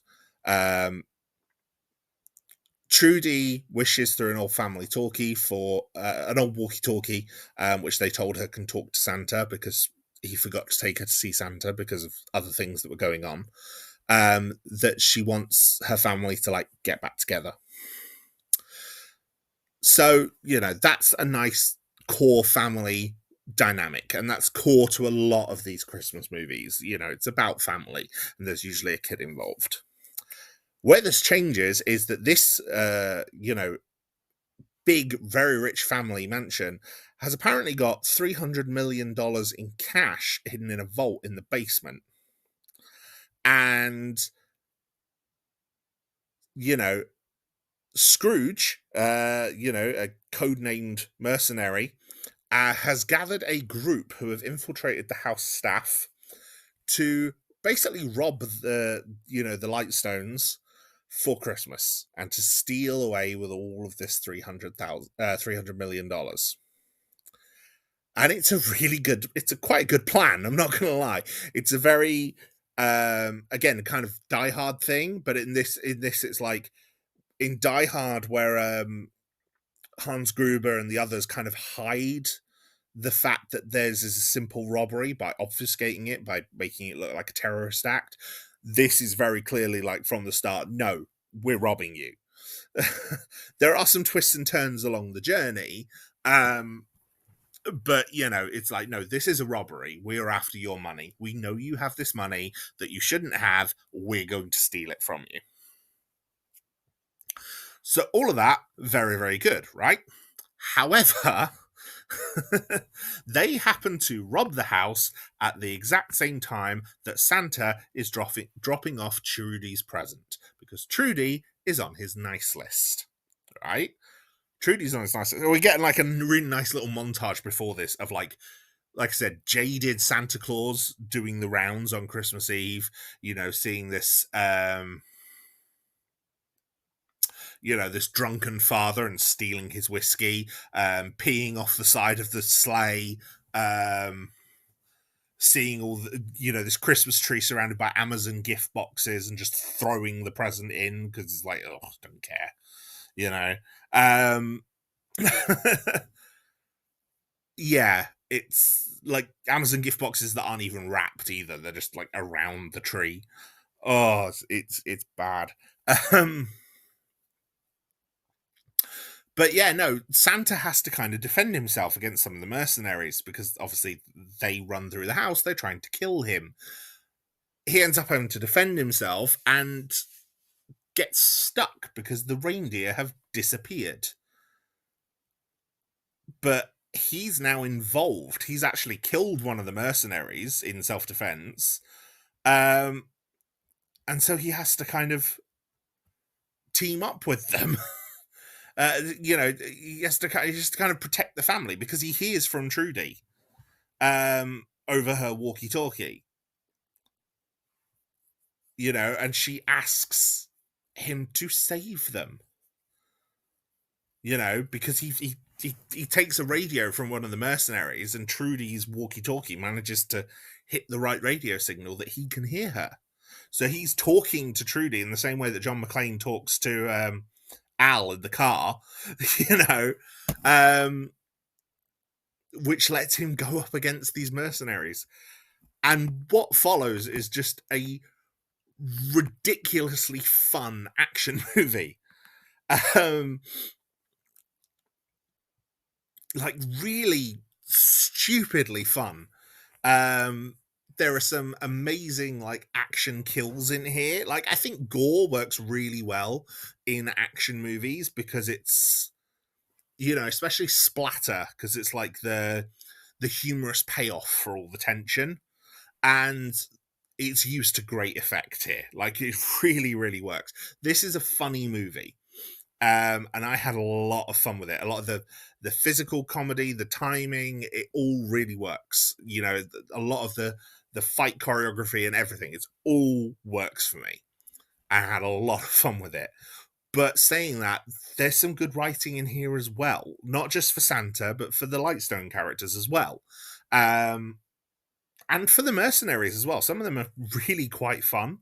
And I think if you're going to go for a sort of Christmas action movie, like doing this sort of role, doing this sort of idea really works.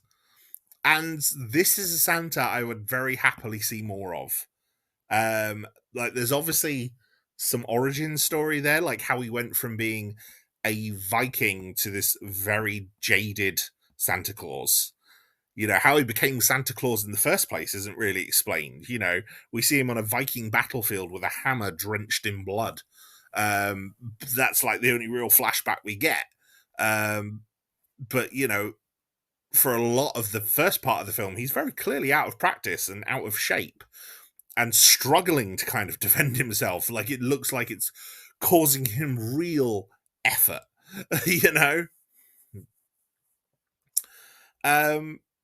So yeah, I enjoyed it. I thought it was a lot of fun. I thought the human character, say human characters, the family, the ones that maybe you shouldn't really, they could have been an afterthought. They're all quite good. There's a lot of comedy in this. But yeah, the two stars of this are very easily David Harbour and John Leguizamo. They are a lot of fun. And both of them are just clearly having a whale of a time playing the roles that they're playing. So, but then far from the only ones. Like this is a film that just looks like it was fun to make. Like you see some films and you think they had fun on this. Like this was a fun set. That's what this feels like. Everything about this just seems fun. And they are making the sequel, so I'm intrigued. to see a sequel and see what that would do with the idea. So yeah, I'm intrigued. So yeah, Violent Night. If you want something different to watch over the Christmas holidays, and you want a good Christmas action violent movie that isn't Die Hard, this is a pretty good palate cleanser. And now for something completely different, Cocaine Bear.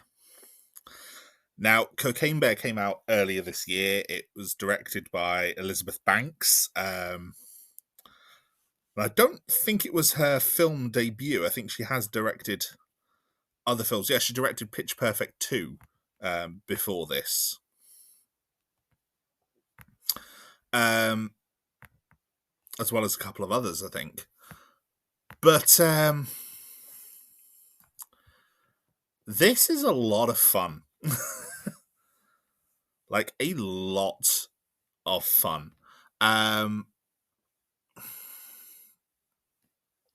It's very bizarre. It's one of those that's loosely inspired by a true story. When I say loosely inspired, that is with the biggest air quotes ever. Because when I say loosely inspired, what we mean is the actual story of the Cocaine Bear is that, you know, some cocaine was dropped by drug smugglers in the wilderness in Tennessee from a plane, and a bear ate some and promptly overdosed and died. And so this bear is now preserved in a museum. This movie decides to do something very, very different. Now, the plot is roughly the same. You know, we are talking about, you know, a whole load of drugs that have been dropped by a drug smuggler in a national forest in northern Georgia, where a black bear has eaten some of the cocaine. The difference is in this, that bear has become very aggressive and is hunting more cocaine. Like, this bear is chasing that high because there's a lot of drugs in this forest, because obviously it was a plane, a drug smuggling plane, coming up with like millions of dollars worth, like 1980s millions of dollars worth of cocaine. And it's all been dropped in this park in Georgia. You know, this national forest. And so this bear is hunting for more of it. And so anyone who seems to come into contact with the cocaine becomes a potential victim for the bear. And plot-wise, a mother goes looking for her daughter, who skips school with her best friend in order to go into the forest. A wildlife ranger and a wildlife activist and a park ranger end up trying to deal with delinquents and obviously do a wildlife survey. And some drug henchmen, I suppose, one of which is going through a very bad breakup, and is the son of like the gang boss, so he's very depressed and is and a police detective who has been tracking this drug ring for years, when he finds the body of the smuggler in Tennessee. Like, all these people kind of descend on the national forest and get caught up in the chaos. You know? So we've got, we've got drug henchmen. We've got even the drug kingpin, who's played by Ray Liotta, comes in at some point. We've got a pair of kids and the mother who's actively looking for them, the park ranger, teenage delinquents, the cop. It's all there. And what just follows is a bear going crazy. And it works really well because of how this bear is performed. Like, there was someone actually playing this bear. Like, Alan Henry, stunt performer and actor, was playing the role of the bear. He's credited as the bear performer. The bear is CGI. Like, completely CGI, obviously. What he did was use a custom-made aluminium limb extensions so that he had the shape of the bear, which is similar to kind of the limb extensions that we used in the recent Planet of the Apes movies. For the actors playing the apes, they had very similar sort of limb extensions to give them the dimensions of the apes. And so what happens here is he's just playing a bear, and hunting people or just being silly and because obviously this bear is on drugs, it's tripping balls. And everyone is just at the mercy of this bear. There's other characters as well. There's hikers that are involved at some point. In fact, the opening scene is with this pair of like Scandinavian hikers. So yeah, it works really well, and the cast is pretty good. Like, I'm not gonna lie, Alden Ehrenreich, the one who played Solo, didn't he? In the Han Solo movies, he plays Eddie, who is the drug fixer who's been broken up with. Kerry Russell plays Sari. She's the mother. O'Shea Jackson is David. He's the other fixer. He's the he's the oldest son of Ice Cube. He was also in Godzilla King and the Monsters, is where I first saw him, and also Straight Outta Compton, where he basically played his dad, I think. And like I said, Ray Liotta, Isaiah Whitlock Jr. is playing the police officer. He's from The Wire, so he's very good in this, playing a role that he's quite good at. The two kids as well, they're both a lot of fun. It's Brooklyn Prince playing Dee Dee. I don't know her from anything else. She's kind of underutilized in this. Like, she's a very promising character, but she gets sidelined for plot reasons for a significant chunk of the runtime, which is a bit of a shame. Because the other child actor, Christian Convery, who was in Sweet Tooth, he's great. Like, he's a lot of fun, but it means that a lot of his stuff is him playing off of adults, and I quite enjoyed the screen chemistry between him and Brooklyn Prince. So I think it would have been nicer to get more scenes with the two of them. Margot Martindale is the park ranger. She's, again, brilliant, a very jaded character, completely just like done with the whole park thing. Her whole thing is trying to stop these delinquent kids and just get them out of her park. Jesse Tyler Ferguson from Modern Family, he plays the wildlife activist.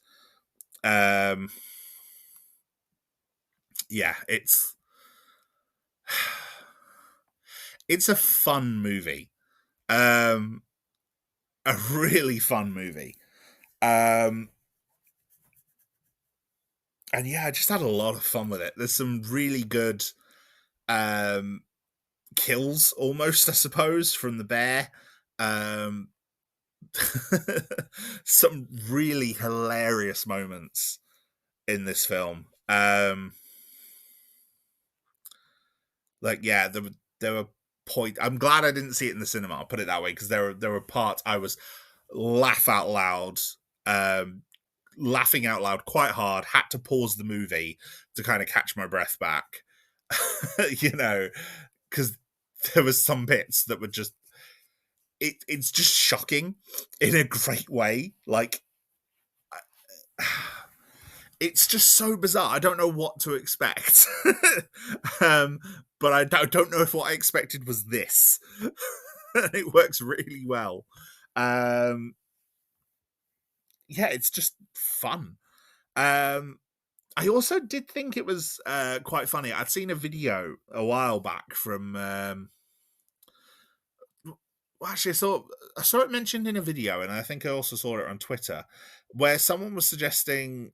I think it might have been Movie Bob again, where it was suggesting that considering how much sort of woke outrage you get, it's quite surprising that there's no woke outrage against Cocaine Bear. Like Cocaine Bear is the sort of people that those people who go, the sort of outrage merchants on the right wing who get annoyed at any kind of diversity.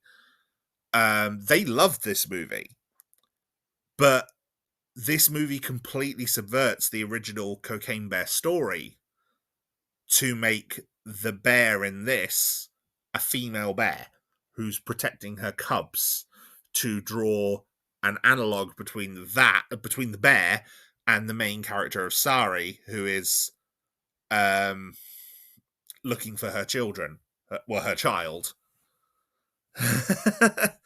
Yeah, that's an interesting one. None of them picked up on that, or if they did, they didn't care. Or does it not matter because it's a bear? But yeah, I just thought that was quite telling. But yeah, I think it works. And they kind of left it like you could make a sequel out of this. I don't think they will. I think what's going to happen is a load of other not that I think it's going to happen. It already has happened. A whole line of like other cocaine inspired animals. So I know or we have had a cocaine shark. Someone's turned around a crack coon. So it's a raccoon on crack. Story really quickly. So yeah, that's bizarre, but but yeah, this film's fun. Like ridiculously stupid fun. I had a lot of fun with it. Enjoy it. Right, there's one last thing I'm going to speak about on this little short review. Last year, while making a review for this podcast, I fell in love with a series called Final Space, a series created by Olan Rogers. I've got a whole episode on it. Absolutely love it. That show is now in the process where it will probably end up being pulled from Netflix internationally quite soon. It was cancelled under the WB, the Warner Brothers Discovery merger. It was kind of it was already on the cusp when Warner Brothers was bought out by AT&T, and then it unfortunately didn't survive the transition under Discovery. So the third series had wrapped, but the rest wasn't able to continue. Olan Rogers had spoken quite a lot about how much Final Space meant to him and how troubled some aspects of the production were. Like, I mentioned in the previous episode, he said that Final Space series season 3 is probably the closest that he had to his vision of what the show was going to be. Whereas season 1 and 2 seem to have a lot of kind of comedic moments that almost seem kind of mandated.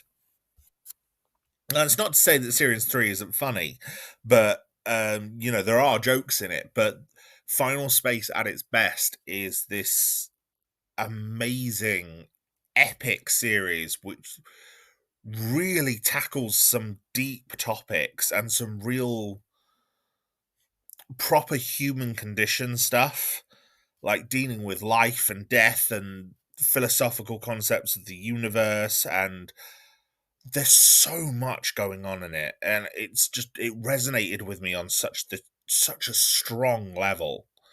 And so obviously I'm a huge fan of it.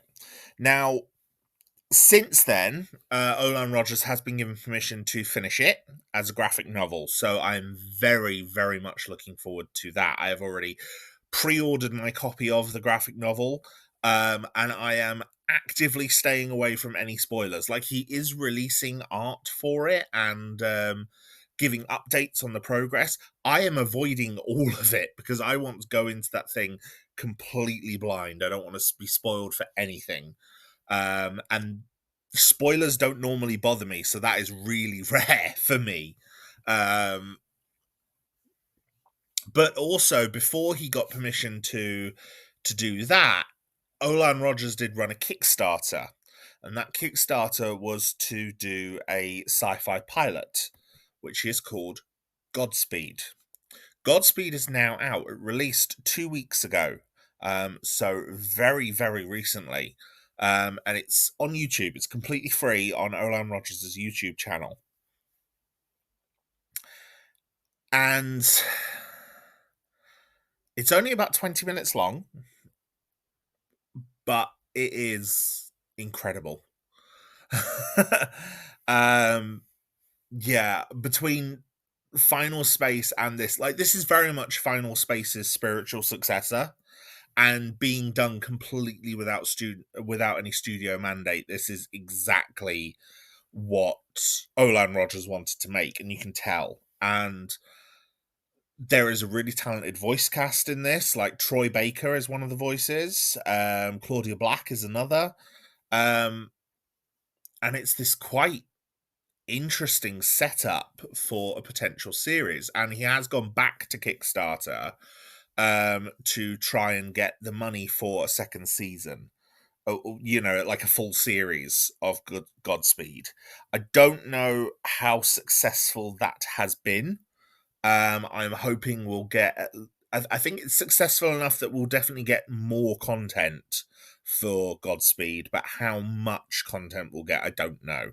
It could just be a series of shorts. It might be another full episode.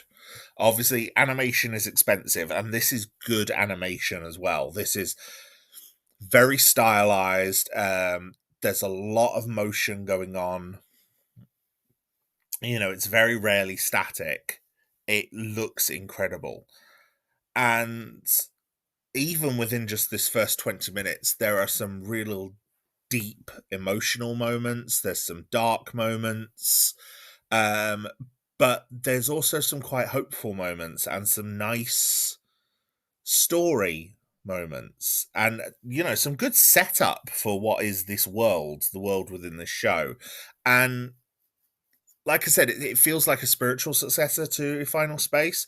So there are some callbacks to Final Space, some more overt, some more discreet, which you will pick up on, I think, if you have watched that show. And I don't really want to spoil anything about it. It's about a character called Iris who, the setup is she's left on Earth while after an evacuation of the planet. That's it. That's all you're getting from me. Anything else, go and watch it. Literally, it's 20 minutes long and it's incredible. So I heartily recommend it. Like, it just snuck in at the end of the year as one of the best things I've seen recently. It's absolutely fantastic. I think it's really, really worth seeing. And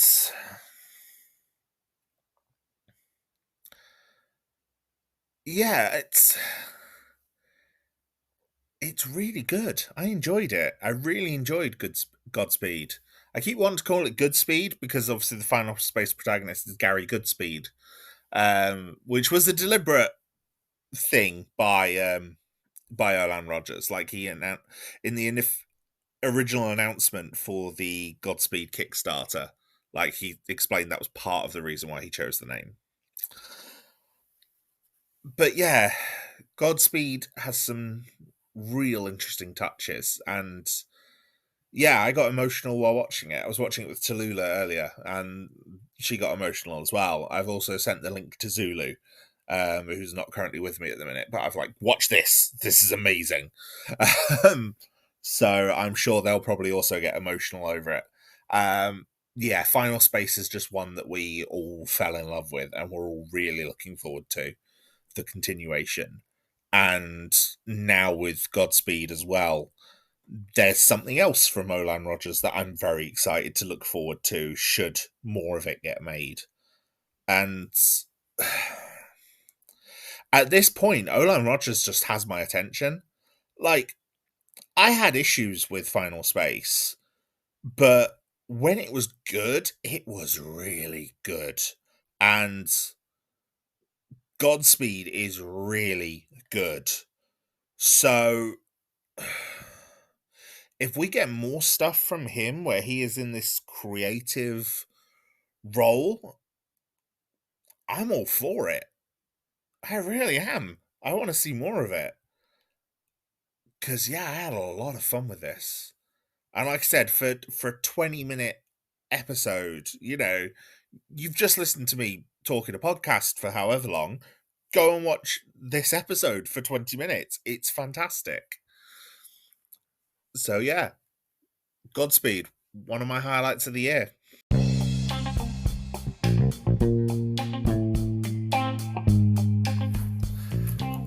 So that's it for these short mini reviews. There's plenty of other stuff I have missed. Some I will talk about in big reviews, some I'll talk about in small reviews.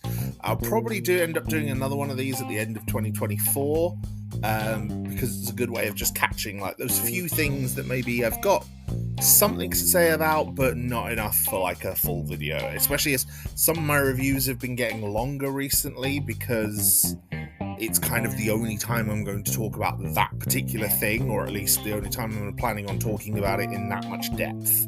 So, for example, like Last of Us, that got a bit long. Gen V. Actually, Gen V, I think, was one of my shorter ones.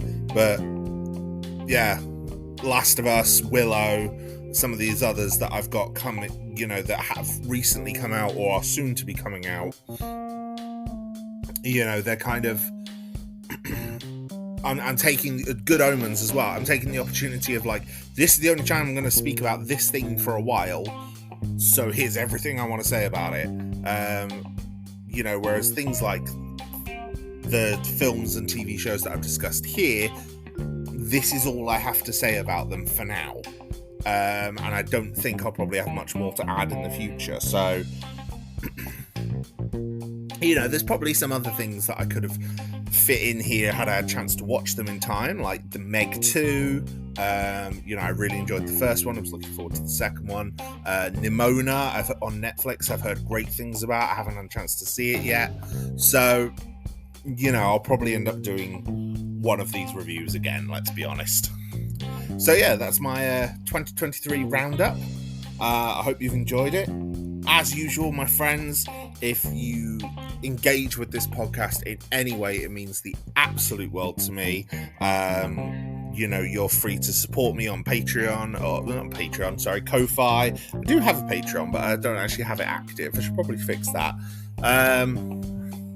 But yeah, so if you want to support me, I'd love that. If you want to commission me to make an episode or review something in particular that you're like, oh, Garhdo hasn't got around to this yet and I really want to know what they think about it, by all means, commission me. The commission fee is basically just so that I can purchase the item, because for a lot of cases it might not be on a streaming service that I've got already, especially for some older things. So you can do that. In the meantime, I want you all to look after yourselves the best you can. Your physical and mental health is very important. Take the utmost care of yourselves. And until next time, you will look after yourselves the very best you can. Until next time, my friends.